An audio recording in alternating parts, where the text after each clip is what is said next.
Hey everyone, it's Eddie Kalegi reminding you that each and every episode of Sports Speak is powered by SeatGeek. SeatGeek is a one-stop shop for tickets to concerts, sporting events, and so much more. And now you can use the promo code SportsSpeak on the site to get $20 off your first purchase. So what are you waiting for? SeatGeek.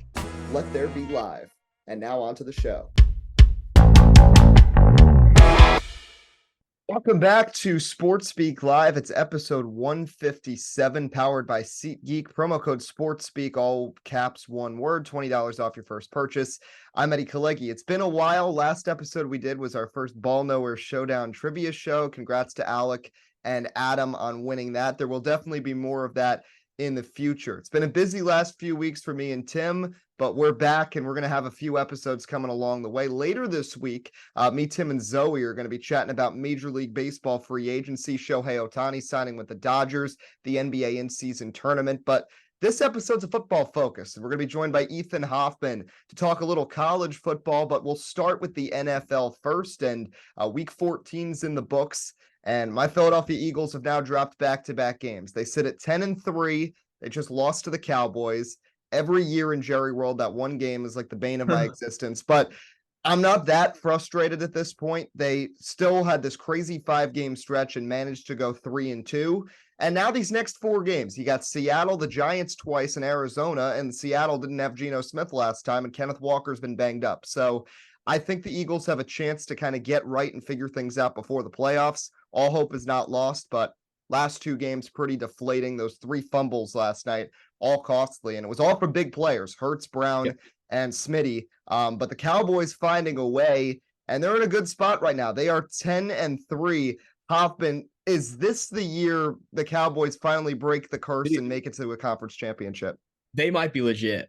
Like, this is probably the best Cowboys team in a long time, right? Dak is playing at a high level. I think about a couple years after the ankle injury, he was kind of iffy there. He's fully back. I mean, last night, 2 touchdowns, 270 yards, averaging about 7 yards a play, and he's running too. Like, that's something we really didn't see the last couple years, but he's kind of tapping back into what he was like pre-ankle injury, rushing the football. Yeah, he's really, I think, cemented himself as an MVP candidate, especially with the way he's played the last few weeks. Now, I think the MVP candidate, honestly. I think Lamar is close because he doesn't have that many weapons there. He's got more than past years, but I think Lamar Jackson's made a case for himself. But the one thing I think is interesting now, they're both 10-3, but the Cowboys do have a tough schedule to finish out. They got to still play, I believe, Detroit. They've got Miami still on that schedule. They have a couple next week. Yeah, Buffalo too. So it's not a cakewalk by any standard for the Cowboys. Looking at those last 4 games, Hoffman, they're 10-3 right now. Where do you think they're going to end up finishing out? I could see them beating Buffalo, right? Buffalo, they've kind of been not the best this year. Miami usually struggles against good teams. So that's 2 wins there. So that's 12-3. The Lions have kind of been falling off. Ever since that Thanksgiving beatdown, they just haven't looked like the same team. And then they have the Commanders the last week of the season. They might win the next 4. They might go 14-3 first round bye.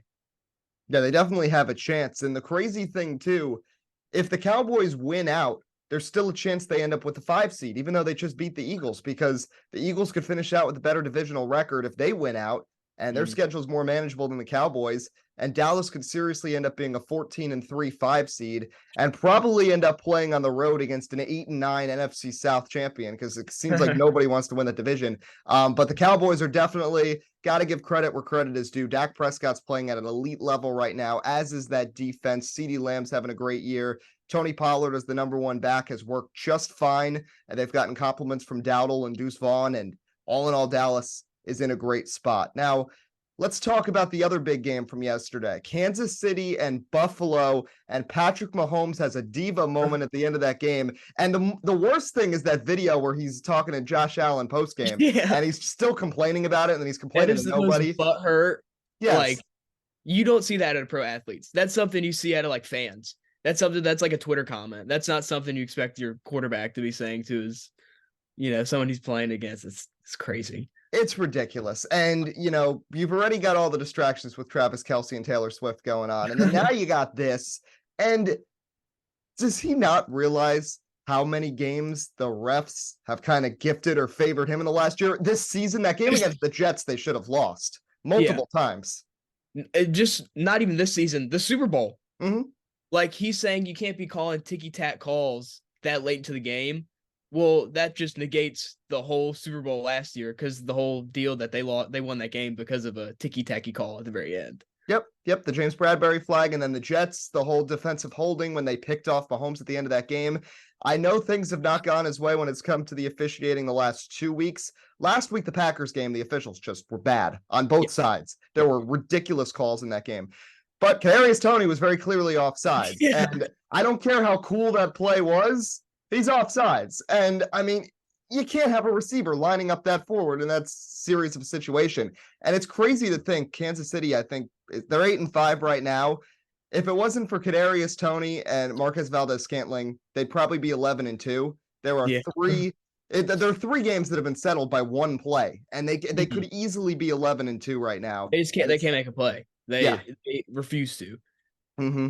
And it's like, I don't know, because I still feel optimistic because the AFC is just such a mess right now that Kansas City could be a favorite to still come out of there. But I don't know. It's really tough because now Buffalo wins. Buffalo's still in 11th because of that logjam with all the 7 and 6 teams. I don't really see a favorite right now because I still have questions about Miami against good teams. The Ravens right now are really healthy, but they barely beat the Rams. The Bengals don't have Joe Burrow. The Bills have been a mess this year. Chargers just lost Justin Herbert. The Broncos are still the Broncos. And then you got the Browns and Steelers, and neither one really has a quarterback situation figured out. So, and Trevor Lawrence is on like half an ankle right now. So there's like no team to me that sticks out. Is there any to you that you think can rise above here in the AFC?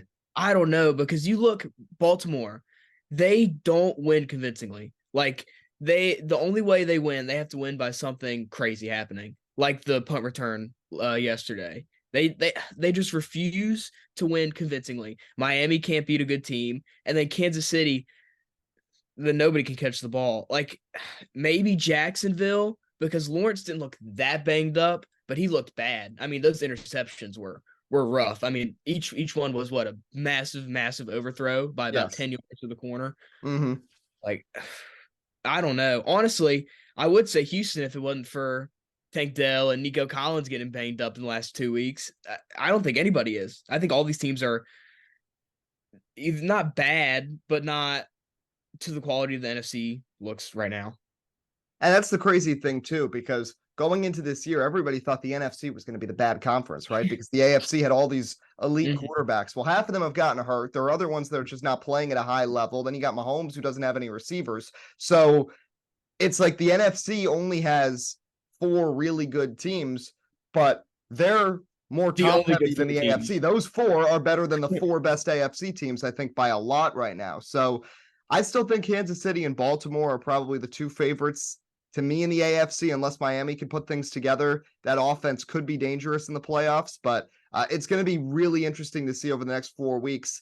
And I think it's also going to be interesting to see how Buffalo finishes out here, because I think they're still a dangerous group. They can go on a run and get into the playoffs, but they're 7 and 6, and they have to jump a lot of teams. And while they're tied with them, they were pretty much last in all of the AFC tiebreakers because they've done so bad in conference, and they had some ridiculous losses in October. So they've got a lot of work to do. One team that's currently in the AFC picture that you root for is the Cleveland Browns, who all of a sudden have found 37-year-old Joe Flacco and lightning in a bottle, and he's had 2 great games in a row, and they're sitting there pretty firmly in a playoff spot, 8-5, a game ahead of that whole mess, and they've won games now with 4 different quarterbacks this season. This kind of reminds me, do you remember about, I think it was 2 years ago when the Niners started really bad? I think they were 1-7. They were really banged up, and they lost everybody. That's what this team reminds me of. I think they ended up going to they might have went to the conference championship that year. Everybody's hurt. Watson's out. Chubb's out. Garrett is banged up. Garrett, I think, had 1 sack yesterday. Not the same production that we've been seeing. And then the weapons that they do have are not the most reliable. David Njoku, he'll have 1 good game, and then the next 4 games he can't catch. And then you have Elijah Moore, who's not the best right? Amari Cooper's been banged up. He's had a concussion, and then I think an elbow injury the last couple weeks. It's a weird team. Like Flacco, he'll play well, he'll have a good series, and then he'll throw the most bizarre interception. Like that pick against this past game. That was the weirdest interception I've seen in my life. I thought he actually thought he was playing for the Jaguars. I mean, he straight up looked at Cooper, saw he wasn't open, and still threw it that way straight to the DB. Yeah, I mean, I think there's a reason Joe Flacco's only like experience starting has been with the Jets in the last 5 years, but he has put up numbers, which for a team that's lost their starter that they're paying a bunch of money to, and their backup who looked so good in the preseason hasn't really been that, and then you got XFL PJ Walker out there. To find somebody else that can put up numbers is pretty good.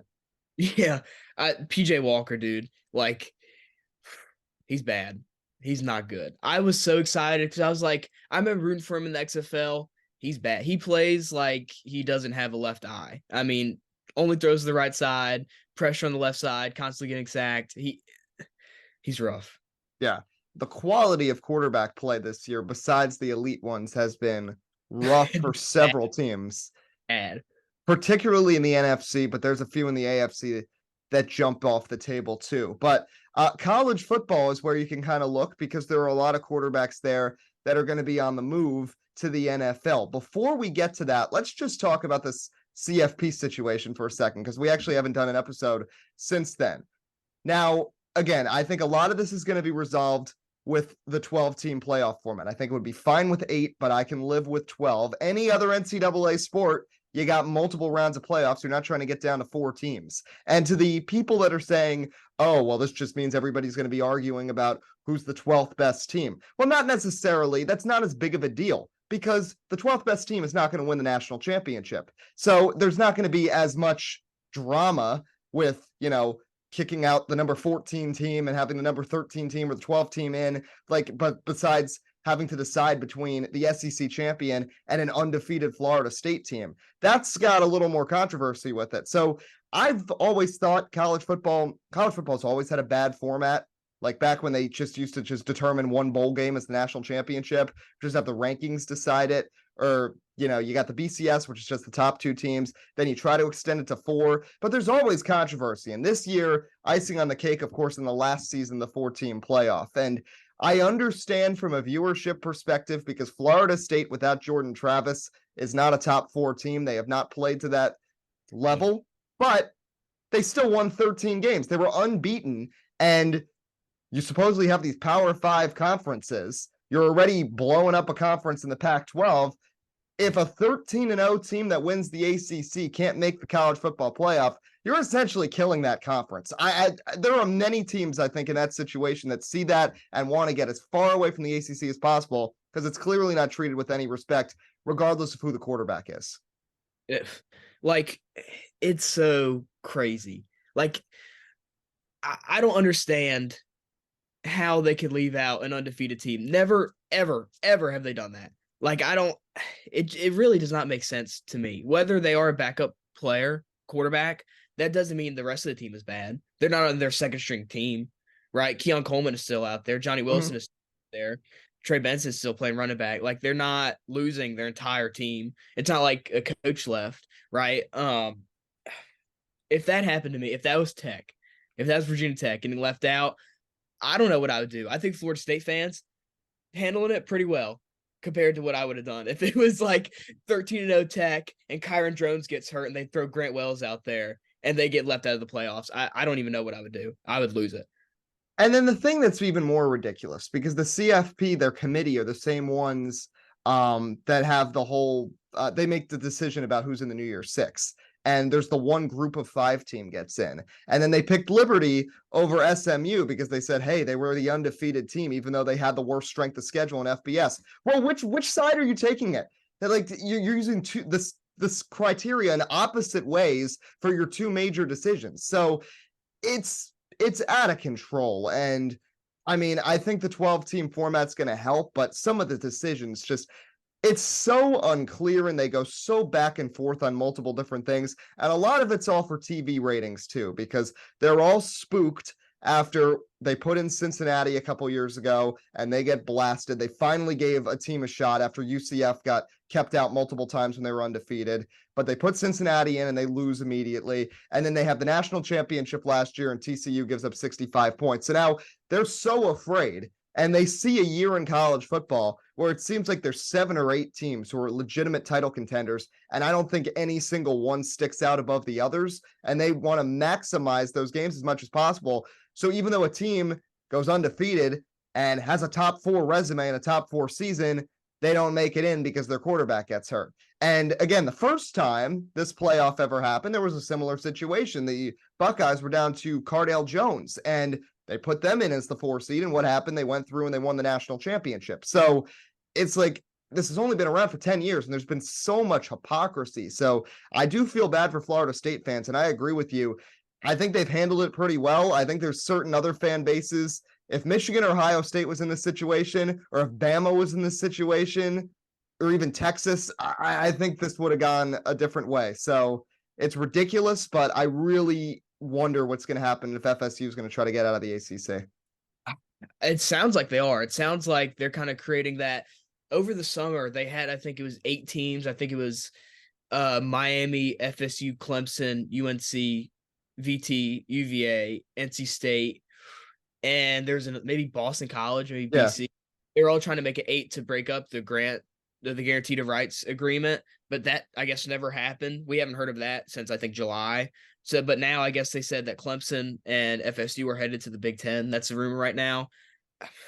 Who knows? That stuff is just that's even more messy than the playoff stuff. Oh, well, yeah, that's the overarching problem. And it's so ridiculous. I mean, the Pac-12 is just gone. Rutgers is now in the same conference as USC starting next year. And football's not the only sport that goes on. There's every other college sport. Now you're going to have like soccer and lacrosse players that are going to have to travel across the country all the time. It's like even basketball, it makes no sense. It's just literally just for football because it's the money driver. But that's enough of that. Let's talk about the mock draft a little bit. I know you did one for our website a few weeks ago. I know things have changed as the college football season's gone on. Let's press pause on Caleb Williams and Drake May for a second. So neither of them were Heisman finalists. There were 3 quarterbacks who were, and they were all 2 former transfers. Jaden Daniels, Bo Nix, Michael Penix. Daniels goes from ASU to LSU, Bo Nix, Auburn to Oregon, and has an incredible year with the Ducks. And Michael Penix almost made the college football playoff with Indiana a few years ago, and now does go to the CFP with Washington. Of those 3, I know Jaden Daniels won the Heisman, had the best statistical year in college football, but college and NFL, 2 completely different games. Any of those 3 stand out to you the most as potential high-level NFL QB prospects?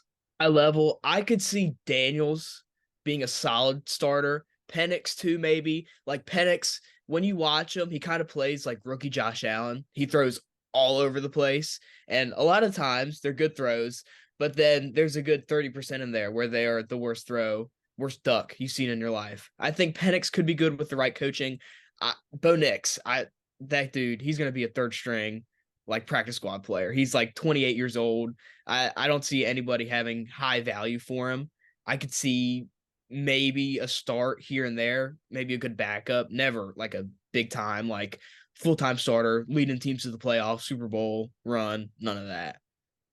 Now, my question with Bo Nix, because I think about with Oregon a few years ago with Justin Herbert, who similarly took a team that had decent expectations, not incredible, and made them really good and put up some video game numbers at times. What's the real difference you see between Herbert coming out of college and Bo Nix after this year? Really, that offense. I mean, with Cristobal, Oregon, Herbert was throwing vertically a lot more. He was throwing down to receivers.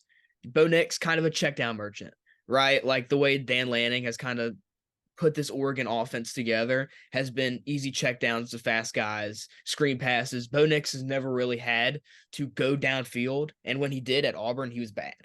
I know that's SEC level competition and all that, but he was not good throwing the ball downfield. He's better using his legs and throwing down to the check down. Now, the other person who was a Heisman finalist was Marvin Harrison Jr. And there's been some receivers who have been very much hyped up in the draft the last few years, and some of them have really panned out, like Jamar Chase and Justin Jefferson. Then you got, I mean, Devontae Smith is really good, but when he wins the Heisman as a wide receiver, you expect more. And it seems, I don't know, there are certain things with Marvin Harrison that really remind me of Devontae Smith when he was in college with Alabama. Is he really a generational receiver prospect? Because there's people, I mean, I was watching the Ohio State Notre Dame game and they're saying, oh, he's better. He'd be the wide receiver one on 75% of NFL teams right now. I think that's a little bit of an overstatement. I think he's really talented, but is he really worth all the hype that he's getting at this point? He's really good, but he's his frame, he's kind of skinny. I could see him getting banged up, very similar to Devontae Smith, a lot of similar flaws coming out of Alabama. And I just don't think he's going to be like awesome. Like the way that they describe him, like he's going to have 2,000-yard seasons every year straight out of college. Like they describe him. I could see him kind of having an AJ Green maybe career arc where he's very, very good at high level, top 10, but I don't think he's going to be best receiver in the league. His game just isn't really like that. He's more of a possession guy, jump ball. He's not someone in today's NFL. They're really like getting the ball in the hand of the receivers. He's not like that. He's not like a Debo or someone like that that can be shifty. He's not real shifty. He just kind of catches the ball and doesn't really do much after that. Not a big yak guy. So let's talk about those two quarterbacks that are getting really hyped up. Now, Drake May, I hear a lot of Giants fans talking about him, and I think it's funny because, you know, white quarterback from a North Carolina school who's putting up a lot of numbers but doesn't get a lot of national recognition when it comes to college, but then is a big draft prospect. Feels like Daniel Jones all over again 6 years later. So I think Drake May has got more upside than Daniel Jones ever had, but what's your thoughts on him? He's really raw. I think next year, people say he's like an immediate starter more so than Williams. I think he needs more time than Caleb. I think he's really raw. Some of his throws and just his decision making. Obviously, he has 80-year-old Mac Brown on the sideline. 80-year-old Mac Brown looks like he's about to pass out every single play. But I just don't think he's good. And again, Daniel Jones, I could kind of see him falling in that range. Like Daniel Jones is kind of stuck in that 10 to maybe 18 range in quarterback. That's kind of where May kind of slides in, is probably that 10 to 12 range, not someone that's super great. He's really raw. He's going to need a lot of time, I think. So Caleb Williams. Now, I have a lot of doubts about Caleb Williams. I think he's a generational talent in terms of his ability to throw the football and the arm talent he's got. He can throw the ball further than just about anybody in college football. He's had some highlight reel plays over the last couple of years, first with Oklahoma, then following Lincoln Riley over to USC. But I think there's a lot of intangibles, and I think there's just a lot of off the field immaturity, I feel like, with Caleb Williams that could be a headache if he gets into the wrong franchise. And we don't really know who's going to end up drafting Caleb Williams. I mean, the Bears are going to end up with multiple high-level picks, but I mean, I assume Justin Fields, they might stick with him or they might trade that away and try to get a couple of picks. I don't know if they're necessarily a lock for a quarterback. Then you look at the Patriots as a possibility to be around that spot. The Cardinals, another team. Giants and Commanders a little bit behind that, but Caleb Williams is going to be the number one prospect in this draft, but I have my doubts about him, especially starting out, despite how talented he might be. He scares me because I like him a lot. He's so talented, but he's so immature. He needs to go to someone like the Patriots. If he went to the Patriots and was under Bill Belichick, I think he'd be fine. But if he goes to Chicago, if he goes to that front office, he's going to be so bad. Not even on the field, off the field. He's going to be partying, and it's going to be rough. If he goes to Chicago, he needs to go to a team that has a lot of structure and can kind of sit him down and be like, you need to chill out and be a quarterback and be the leader of this franchise. He can't go to somewhere that just lets him roam around free, nilly-willy, and go around party and be immature and go on social media and do a bunch of crap. He needs someone that can chill him out. Yeah, and I think the Patriots are probably the right situation for that. All the flack that Bill Belichick gets, and I know Mac Jones is not good anymore, but he goes into that situation and immediately Bill Belichick has a situation where Mac Jones wins 10 games and makes it to the playoffs and, like it or not, ends up being a Pro Bowler. So, I think that there's still something to be said there, and I still think Bill Belichick has some in the tank. I think that would be the best situation for Caleb Williams. Ethan, last thing, at this point, who would be the top 5 players on your big board? Because I know you got Marvin Harrison, you got these 2 quarterbacks. I know Olu Fashanu, I saw him play a few weeks ago. He's definitely elite as an offensive lineman for Penn State. There's a few defensive players in the mix as well. If you had to narrow it down to 5 players right now that you think are the top 5 prospects, who would they be? So number 1, Brock Bowers. I mean, that guy, he is versatile. I know everything that we said about Kyle Pitts, that and more, right? I think he's a better blocker than Pitts. I think he has a better frame for a tight end than Pitts. He's going to be someone that day one is going to be very impactful for NFL offense. Him, Caleb, probably number 2. Number 3, I really like Odunze out of Washington, the receiver. He's really good. Versatile. He reminds me a lot of that Debo style receiver. You get the ball in his hands and he'll be gone. I like Dallas Turner out of Alabama. I think he's getting really underrated. I think he's probably not as good a prospect as Will Anderson last year, but he's not that far off. I mean, for the PFF board, I think he's like 25 on their board. He should definitely be higher. He's going to be a top 5 pick. And then I think you got to throw Harrison in there. I think Harrison is still a top 5 player in the draft. Good stuff. We'll follow along as the season goes on for the NFL, college football playoff happening in 3 weeks' time. NFL still with 4 weeks to go. Ethan Hoffman, thanks for joining us here on SportsSpeak. Thank you. That'll do it here for episode 157. Next episode, Tim Moore, Zoe Alter. We'll be breaking down Major League Baseball free agency, the NBA in-season tournament, probably a little about the Detroit Lions too. So stick with us for that one next time. I'm Eddie Kalegi signing off here on SportsSpeak Live. We'll talk to you next time.